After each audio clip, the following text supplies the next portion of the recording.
How are we doing today, guys? Sets here bringing to you another video. This is going to be a video with some matches from last season because I haven't properly had a chance to get any new content out. Well, as much new content out. Obviously, we had the overhaul stuff.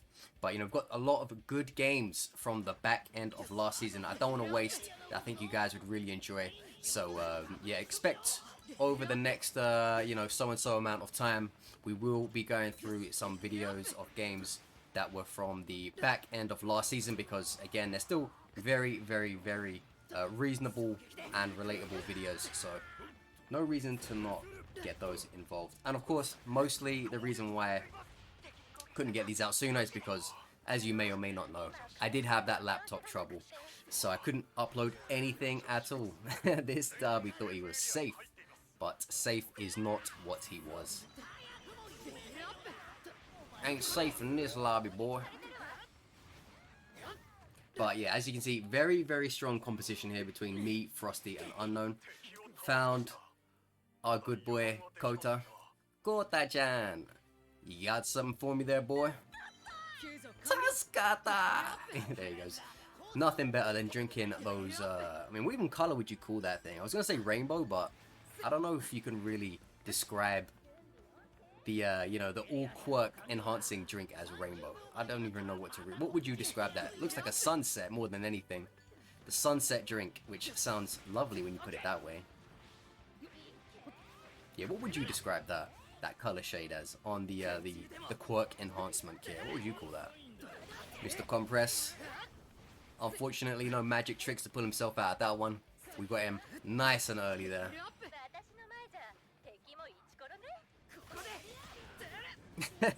those derbies, strike derbies, they really do think they're Magneto when they're levitating, trying to see where they're going to put that alpha.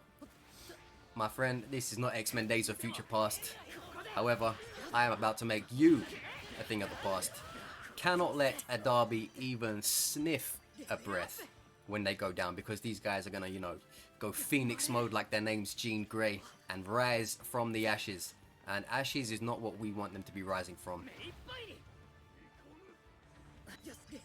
The only time you can let a derby lay there on the floor like his name is Solid Snake in the middle of a Metal Gear Solid game is when you know he's already done that move relatively recently. So if you've seen him and he's come back from the self-res and he's like, aha, and you're like, no thanks, and you take him back down again, then you can let him, marinate down on the ground there a bit. But aside from that, you need to take that cat out immediately. Look at that. All Might running in trying to pick up his Starbucks order, but not before he ran into some opposition.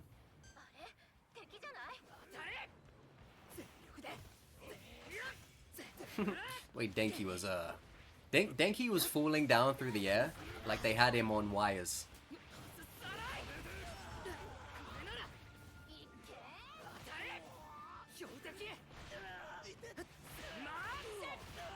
Sometimes Strike Deku's moveset can be so, like, I'm just watching it and it's sometimes so, what's the word? Satisfying is the word I was looking for. So satisfying, like the way some of it hits. Love that. I was at work, I think this was maybe about 2 weeks ago or so. Maybe a bit more. But yeah, it just came into my head. You ever get that feeling? For those of you who work in customer service, you'll know what I'm talking about. Do you ever get that feeling when it feels as if some people were just put on this earth to annoy you? As if they've got no actual depth of life outside of, hey, God made this human being just to wind you up one day. I had that with this customer when I was closing a train platform because the last train had gone in the evening. So when that happens, you need to lock all the gates to that platform so people can't go on that platform anymore because no trains are coming, right? So I'm going down there, the last train has just gone, people are coming off the train, I'm starting to lock all the gates up so people can't come onto the platform. Obviously some are still open because I've just started. So as I'm closing the gates off, A guy walks onto the platform and he's walking towards me in my direction from where I've just come from closing a gate. And I can just tell by looking at him, this isn't some ordinary guy. You know, something's going on in this guy's head. He had a, you know, vacant look in his eyes, but either way, I didn't judge the guy. I just said, sorry, mate, no more trains. And he goes, without even looking at me and continuing to walk forward, he goes, nah, there are. And I said, no, there's not. He goes, no, there is.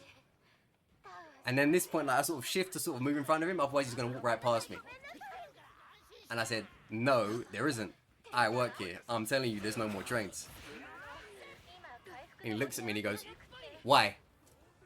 And I said, what do you mean, why? That was the last one. This is when the train ends. It's always been this way. And then he's standing there for a minute, and he starts to walk past me. And I said, you can't exit that way, that gate's closed. But I want to go through that gate. I said, doesn't matter if you want to go through that gate, it's closed, you have to go through this one. Why do I have to go through that one? And I'm thinking, does this guy want me to kick him in the back of his head or something? It's funny now, but in the moment, it's annoying. Like, telling it back is funny now, but in the moment, it's not funny. It's because I'm trying to do a job to a relative time standard that's important. And when you have someone like this stopping you, it gets on your nerves. So I just said, no, you need to leave through this one. He goes, whatever. And then he walks past me, and then he finally goes out the gate. I mean, what's wrong with this guy? And that's the thing, you know, that's probably not even top 10 weirdest people I've dealt with in the last few weeks at work. So you should have an idea of the kind of people I see on a regular basis. Oh, I tried to time that Bakugo so dirtily there, but his iframes were just that long. But yeah, you meet some funny people at a late night on the train station. I can tell you that for free. We've been pummeling these guys in this lobby.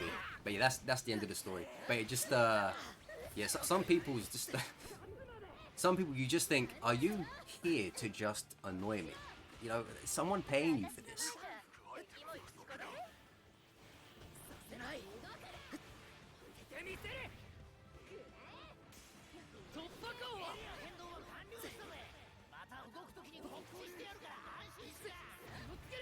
I think one of the hardest mobilities to follow is Mr. Compress, because not only does he have, you know, a really good mobility option where, you know, this guy can just, you know, slingshot his way, you know, out of anything, which is good for him. I'm not saying it's bad, but you also have the added, you know, feature that A, the smoke makes it hard for you to maybe see where he's went sometimes, and B, he's already like kind of muddled with what you can see from where he's going anyway. So not only does it not really show you straight off the bat where he's gone, but it also puts smoke there as like a double whammy, you know, buy one get one free, you ain't seeing shit kind of deal. Obviously there are times when you can see where the Mr. Compress went, but so many times, you know, it's just obscured either by the general ability or the smoke screen, or both put together. So he's definitely one of the hardest guys to follow, you know, if the Compress knows what he's doing. I think with Mr. Compress players, you know, as far as high level play goes, you know, they're either like not really that threatening players. You know, they're just playing Mr. Compress because, I don't know, they're probably a quirky guy in real life who likes Mr. Compress. You know what I mean by that, right?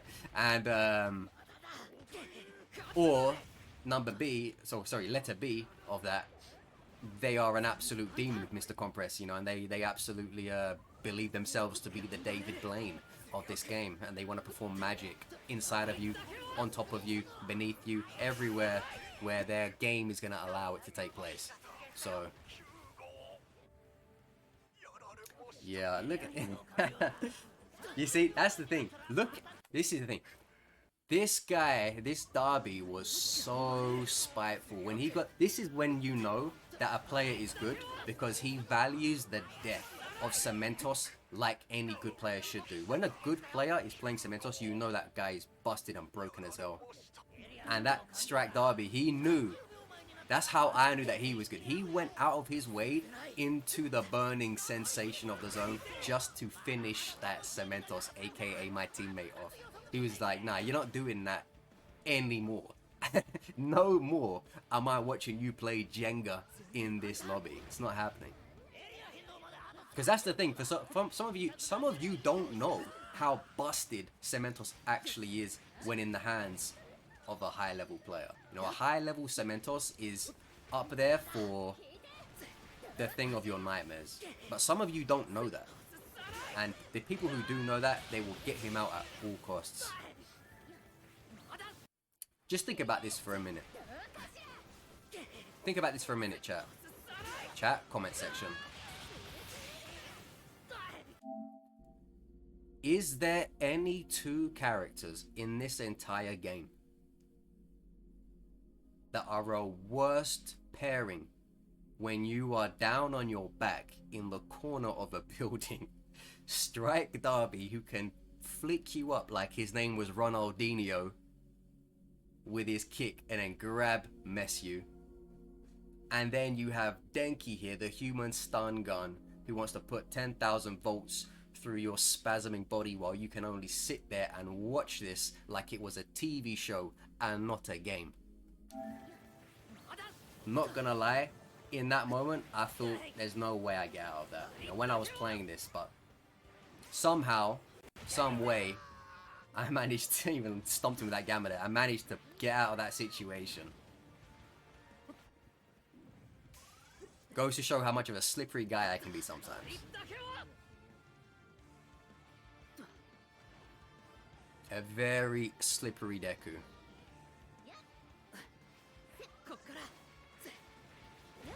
Essentially had to use pinpoint precision movement along with the available time of the iframes to get out of that. Because I'm telling you, most players, even the really good ones, probably gonna get either picked up by Derby there or stunned by Denki. And that's gonna be that.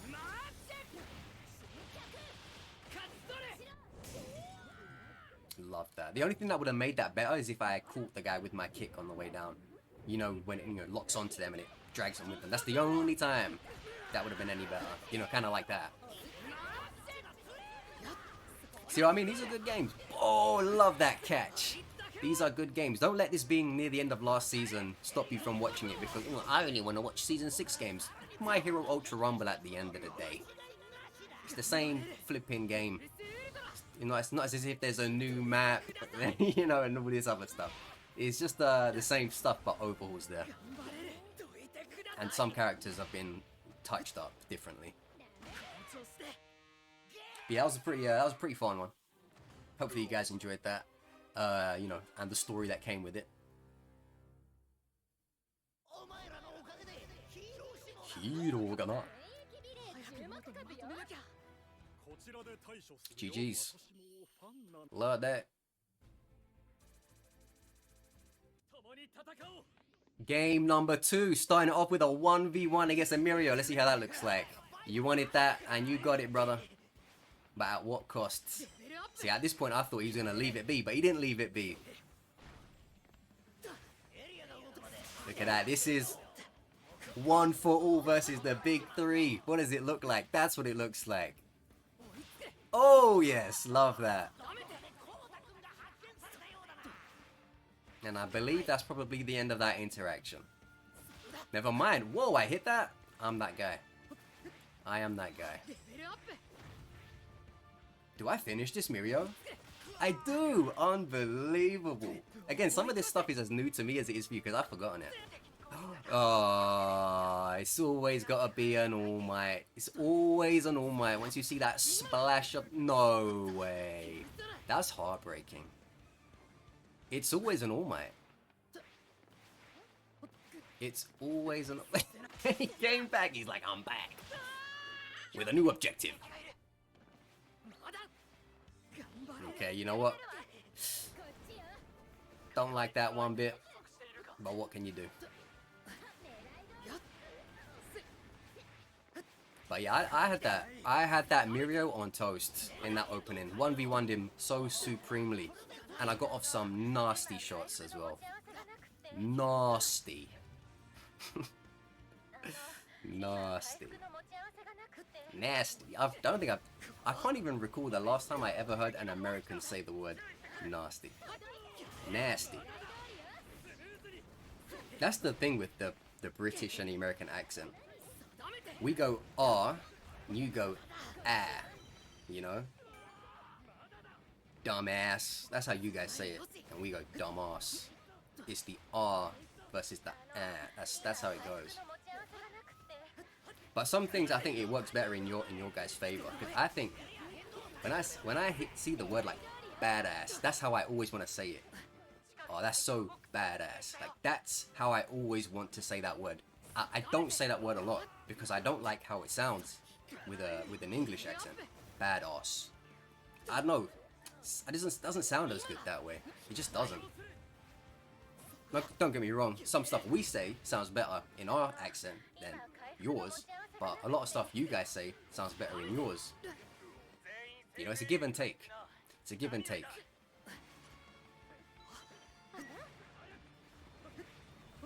Can't think of any other examples right now off the top of my head, but I don't think I need to. I feel like you guys, you already understand. Is this the same mhur? He's been active.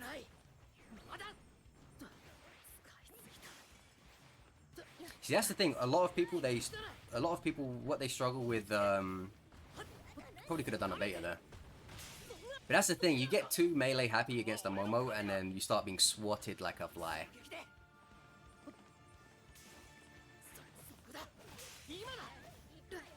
See, by the way, this is why Deku, Strike Deku, will never be as OP as some of you guys will try to make him out to be. That right there, alpha knockdown. For those of you, oh, his alpha hits so hard. Yeah, his alpha does hit hard, but there's a limit on it. And once you hit that limit, they go down and you can't keep doing it. That's why you can never like stun fuck someone as Deku. Because unlike an All Might or an Endeavor or a Mount Lady, I don't know about Mount Lady, I can't remember. She used to, I don't know about now. I think probably like Denki. Like there's characters who can hit you over and over and over and over and over until you are dead in one swift string of alphas. So when you get like stuck in place, grab locked, stun locked, anything locked, or you're taken by surprise, they can, the amount of damage they can do to you is theoretically infinite, because their alpha will not knock you down until you go down. But people like Deku, if I catch you in a grab lock, in a stun lock, whatever it is that's happening to you that's really bad for you, there's only so much amount of damage I can do to you before the game says, hey man, don't worry, we got your back, you have another chance. Iframes, all yours. Now you get to stand up, do something, blah blah blah blah blah. You don't get that with some characters, like All Might, and that's why some characters melt you in seconds and they don't feel fair. It's because there's no alpha knockback to stop them from doing essentially endless damage to you until it's time for you to go on hands and knees.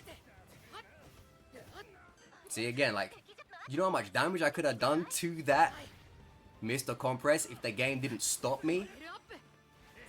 His back, I would have seen the skeleton of his back by the time I was done firing my alpha. But no, did an amount of alpha and the game says, alright, that's your limit, you know? No more. Like a parent overwatching the amount of juice their ADHD riddled child is taking on board. You know, that's enough orange juice for you. No! You know, it's it's one of them things. It's like, there's only so much you can do. And another thing you guys don't know, you can't even get the full whack of like 3 alphas sometimes, because if you've hit someone square with Alpha Deku or Strike anyway, bang bang, and you hit him like again, that thing ain't gonna do like 100 damage. It's gonna do like 20 or 30 damage. So that's why sometimes you see me, I'll hit someone like 3 times with an alpha, but the third one, the damage doesn't even look like it belongs to that alpha, because the game mitigated it. Because the game said, nope, you're not gonna cheat us on this knockback. You're gonna do the amount of damage at a maximum, and that's gonna be that. You're not gonna have any extra. Beautiful takedown of that. Shigaraki there. Beautiful takedown. Anyway, I'm not going to continue on that anymore. Because I know what you guys think. You're biased, sex. Strike Deku's your main. We're not listening to a word you say. I get it.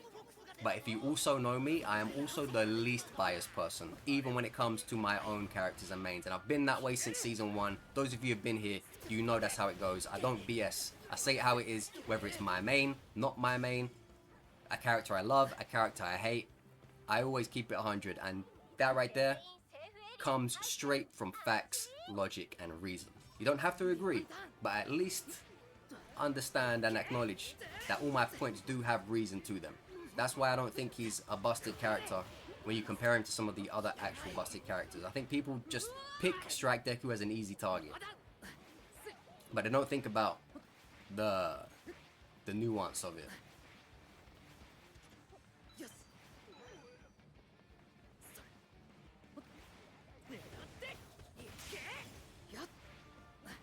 This endgame circle is really fun, by the way. Like, there's a reason why I picked this game. I don't know who it is that makes that noise. I think it's All Might. Oh, yeah, it must be All Might. Oh, God. Is there anything worse than being baited inside of a building by an All Might? You just know that if they're like available to do it, you are now gonna get juggled like it's Tekken.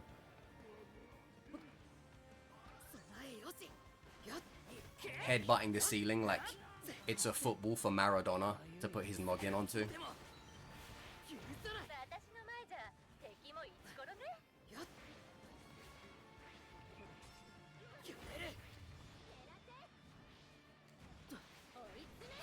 That compress is loving it. I'm just hearing him snap his fingers. Can you guys hear if I snap my fingers on my mic?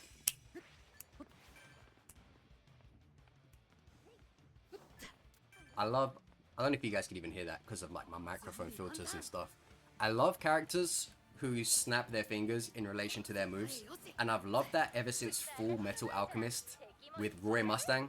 For those who don't watch Full Metal Alchemist Brotherhood, Roy Mustang's basically like, just to like keep it simple, he's basically like a firebender, and every time he uses fire, you know, he like clicks his fingers. Again, I don't know if you heard that on the mic or not. But yeah, so every time he puts fire out, he snaps his fingers, and it was just so cool.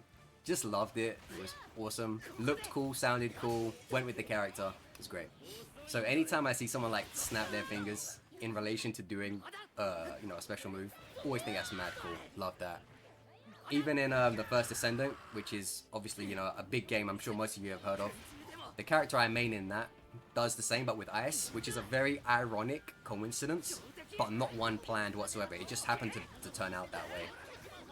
Like, I didn't choose her because of that, but again, happy coincidence.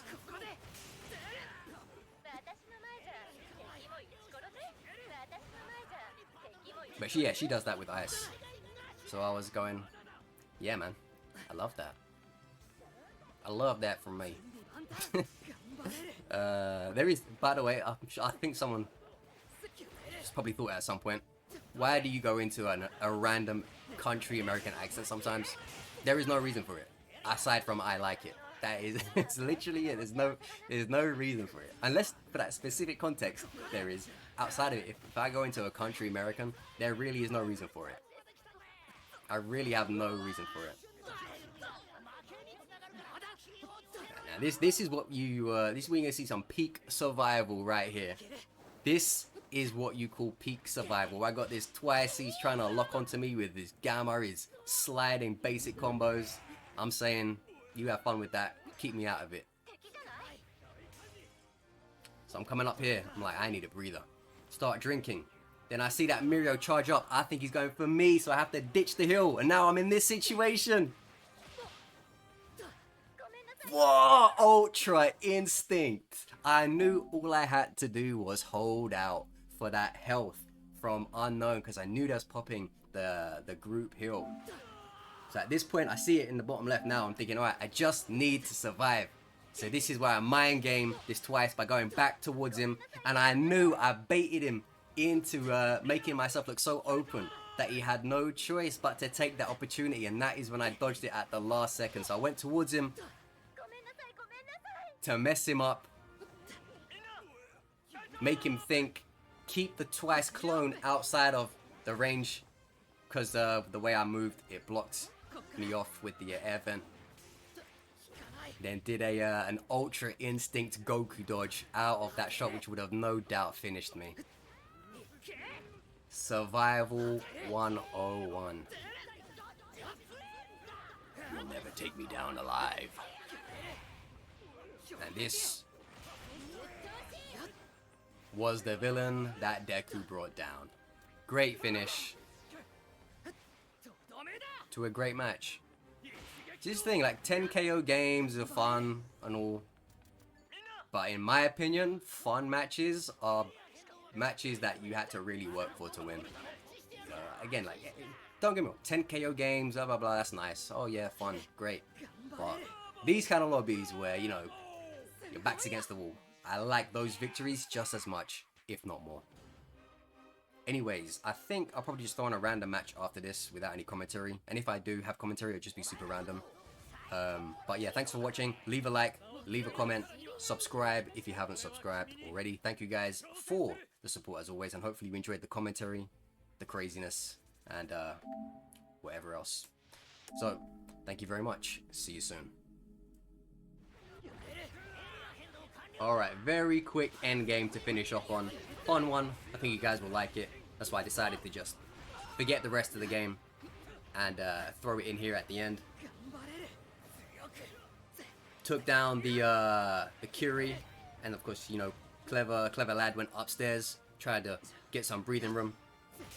And I found this Toga instead, but you know, it's Toga. Maybe that was the Karishma. Who really knows? Toga's gonna do what Toga's gonna do. Said, how about that on the way down? And I'm back up on the water park slide. But I missed. So I'm thinking, damn, I've got to get back up there because I know they're probably healing. They're probably, you know, glugging. I was right. Came straight down, put the foot on the head, slammed it down for good measure. We do love. See, at this point, you know, sometimes it makes me wonder, you know, that the universe is out to get me. How is this Toga still alive after all of that flat health damage? You know when you're hitting someone you think, why aren't you dead? What is going on here? You should be gone. But you just know that the numbers are just that fine, that it feels as if the game is against you. You're trying to keep your opponent alive, when in your head I'm like, how is this person even standing? And then look at it, I'm thinking after all of that, when I should have taken you down, you're gonna ambush me right now in this instance and then take me out in some twisted sense of the universe's humor. But I managed to stay alive, managed to juke my way out of it. Then we got a nice team heal. Allow the pressure to come right back on, the rightful pressure that we should have been putting on. During this replay, even to this day, I still wonder if I did a beta there in the air, would I have caught that person? Our own Toga putting the healing hands on Ida, and this is what you guys want to see. Boom! No more games. Look at the way they jumped up for that Kirishima Slam. I don't think so. You're hard, Kiri, or should I say Toga, but you're not one for all. Fun little endgame there. Loved the way I picked that Kiri out of the air for the you know, the final shot of the game. It was very fun. But yeah, there you have it. There's the video. Like, comment, sub, watch the short ads, and see you next time.